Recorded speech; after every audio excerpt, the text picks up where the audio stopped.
கோவை சிறுவாணி சாலை காலம்பாளையம் பகுதியில் GS tuition centre நிறுவனத்தின் புதிய கிளை துவக்க விழா நிகழ்ச்சி நடைபெற்றது. இதனை ஸ்ரீகிருஷ்ணா ஆதித்யா கலையறிவியல் கல்லூரியின் தமிழ்துறை பேராசிரியர் மைதிலி ரிப்பன் வெட்டி திறந்து வைத்தார். கோவை மாவட்டம் சிறுவாணி சாலை காலம்பாளையம் பகுதியில் GS டியூஷன் சென்டரின் புதிய கிளை துவங்கப்பட்டது. இந்நிகழ்ச்சிக்கு சிறப்பு விருந்தினராக ஸ்ரீகிருஷ்ணா ஆதித்யா கலை மற்றும் அறிவியல் கல்லூரியின் தமிழ்துறை உதவி பேராசிரியர் முனைவர் மைதிலி கலந்து கொண்டு இந்த புதிய கிளையை ரிப்பன் வெட்டி திறந்து வைத்தார். தொடர்ந்து நடைபெற்ற விழாவில் GS டியூஷன் சென்டர் நிறுவனத்தின் நிறுவனர் கணேஷ் முருகன், அவர்களது தாய் சாந்தி கங்காதரன் மற்றும் மூத்த ஆசிரியர் சுமன்ஜி ஆகியோர் இணைந்து சிறப்பு விருந்தினரை வரவேற்று மரியாதை செய்தனர்.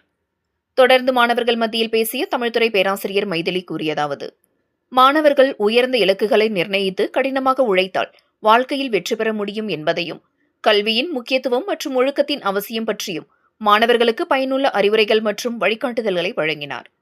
GS டியூஷன் சென்டர் ஆசிரியர்கள், பெற்றோர்கள், மாணவ மாணவியர்கள் என பலரும் கலந்து கொண்டு தங்களது அனுபவங்களையும் கருத்துக்களையும் பகிர்ந்து கொண்டனர். GS டியூஷன் சென்டர் நிறுவனர் கணேஷ் முருகன் தனது உரையில் கூறியதாவது: GS டியூஷன் சென்டர் கடந்த 2021ஆம் ஆண்டு தொடங்கப்பட்டு தற்போது 5வது ஆண்டாக வெற்றிகரமாக செயல்பட்டு வருகிறது. தற்போது 150க்கும் மேற்பட்ட மாணவர்கள் பல்வேறு கிளைகளில் கல்வி பயின்று வருகின்றனர். 2026-27 கல்வியாண்டிற்கான சேர்க்கை தற்போது நடைபெற்று வருகிறது. 1ஆம் வகுப்பு முதல் 12ஆம் வகுப்பு வரை CBSE, மெட்ரிகுலேஷன் மற்றும் ஸ்டேட் போர்டு பாடத்திட்டங்களுக்கும் சிறப்பு பயிற்சி வழங்கப்பட்டு வருகிறது. காலை, மாலை மற்றும் வார இறுதி சிறப்பு வகுப்புகளும் வாராந்திர மற்றும் மாதாந்திர மதிப்பீடுகளும் இம்மையத்தில் நடைபெறுகின்றது என தெரிவித்தார்.